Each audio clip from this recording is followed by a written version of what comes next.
8월 15일 오늘의 주요 소식입니다. 오늘 살펴볼 5가지 소식입니다. 버크셔 해서웨이가 2025년 상반기 미국 최대 건강보험사인 유나이티드 헬스그룹의 주식 약 500만 주를 매입했습니다. 규모로는 약 16억 달러, 우리 돈 2조 2천억 원에 달합니다.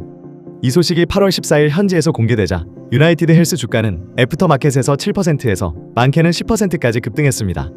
연초 대비 주가가 반토막 난 상황에서 이른바 워런 버핏 효과가 즉각 반영된 겁니다. 그동안 유나이티드 헬스 주가는 의료비 지급 증가, 미 사법당국 조사, 임원 사망, 해킹 등 여러 악재가 겹치면서 500달러대에서 200달러대로 내려앉아 있었습니다. 버크셔는 지난해 말부터 분할 매입을 진행한 것으로 보이며 매입 과정에서 가격 급등을 막기 위해 SEC에 일정 기간 비밀 매수를 요청한 정황도 있습니다. 과거에도 2006년부터 2009년까지 유나이티드 헬스를 보유했다가 2010년 전량 매도한 적이 있는데 이번에 다시 대규모 신규 투자를 단행한 셈입니다. 같은 시기 버크셔는 티모바일을 전량 매각했고 애플과 뱅크 오브 아메리카 지분은 일부 매도하며 포트폴리오를 조정했습니다. 이번 매입에 대해 외신들은 위기 속 우량주를 저가에 담은 전형적인 가치 투자 사례라고 평가했습니다. 또한 방어적 종목 비중 확대, 안정적인 현금 흐름과 배당 확보를 노린 보수적 전략 강화로도 해석합니다. 일부에서는 이번 투자가 워런 버핏 본인보다 투자 파트너인 토드 컴즈나 테드 웨슬러 주도의 가능성도 있다고 전했습니다. 유나이티드 헬스그룹은 0.12% 내려간 271달러로 마감했습니다. 전량 매각한 티모바일의 주가는 소폭 하락한 249달러로 마감했습니다. 주가가 반토막 난 유나이티드 헬스그룹, 버핏은 이미 지난해 말부터 담기 시작했습니다. 두려움이 시장을 지배할 때 가치 투자는 기회를 포착합니다. 트럼프 행정부가 인텔의 일부 지분을 직접 인수하는 방안을 논의 중입니다. 블룸버그와 CNBC, 로이터 등 주요 외신에 따르면 이 논의는 8월 둘째 주 트럼프 대통령과 인텔의 리프탄 CEO가 만나면서 구체화됐으며 지분 규모와 조건은 아직 조율 단계에 있습니다.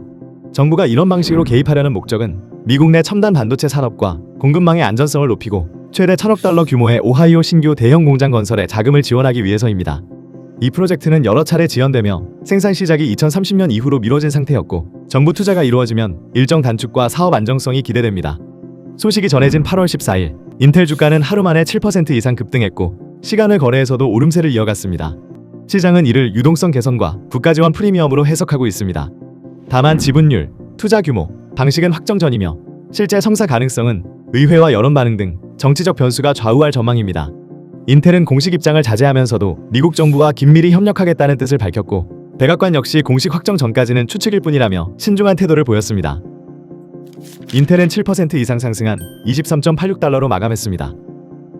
주가 모멘텀과 정책 기대감으로 단기적 상승은 가능할 수 있습니다. 실제 생산 능력의 확대 및 경쟁력 회복 여부가 주가 지속성의 관건입니다.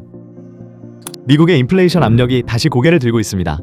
7월 생산자 물가지수가 전월 대비 0.9% 오르며 시장 예상치 0.2%를 크게 웃돌았습니다. 이는 2022년 6월 이후 3년 만에 가장 큰 월간 상승폭입니다. 전문가들은 이러한 급등 배경으로 트럼프 행정부의 광범위한 관세 정책을 지목하고 있습니다. 이날 뉴욕 증시는 불확실성을 반영하며 보합권에서 마감했습니다. 금리 전망에도 변화가 생겼습니다. 9월 FOMC에서 금리 인하 기대감은 여전히 남아있으나 확실성은 떨어졌습니다. 재무장관 스콧 베센트는 0.5%포인트 인하 가능성을 언급했지만 세인트루이스 연준 총재 알베르토 무살렘은 그럴 필요 없다며 반대했습니다. 9월 금리 인하 기대가 약화되면서 단기 시장 변동성과 금리 민감 섹터 부담이 커질 가능성이 있습니다. 엔비디아의 전략적 파트너사인 코어위브가 2025년 2분기 실적 발표에서 큰 손실을 기록하며 주가가 급락했습니다. 2분기 매출은 12억 1천만 달러로 시장 예상을 크게 웃돌았지만 주당 순이익은 마이너스 0.6달러로 예상치를 밑돌며 적자가 확대됐습니다. 순손실은 2억 9,050만 달러로 전년 동기보다 소폭 개선됐으나 막대한 성장 투자와 데이터 센터, AI 인프라 확장으로 단기간 흑자 전환 가능성은 낮아졌습니다. 실적 발표 직후 코어위브 주가는 11에서 21%까지 급락했으며 전문가들은 AI 클라우드 시장의 강세에도 미래 매출 기준 밸류에이션이 15배를 넘어섰고 단기 수익성이 부족한 점이 부담이라고 분석했습니다. 코어위브는 엔비디아가 주요 지분을 보유한 전략적 협력사로 엔비디아의 GPU와 AI 인프라를 클라우드 서비스 형태로 제공하며 급성장했습니다.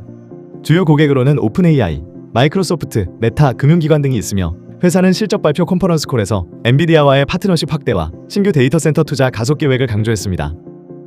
미래 수주 잔고는 301억 달러로 86% 증가하며 성장 모멘텀은 여전히 강하지만 단기적으로 수익성 개선 신호가 명확하지 않으면 추가 주가 조정 가능성이 있다는 평가가 나옵니다.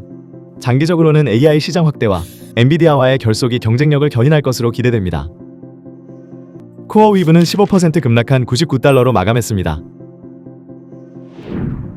단기 수익성 부족이 부담이지만 미래 수주 잔고 확대와 엔비디아와의 전략적 결속은 장기 성장 모멘텀으로 작용할 가능성이 있습니다.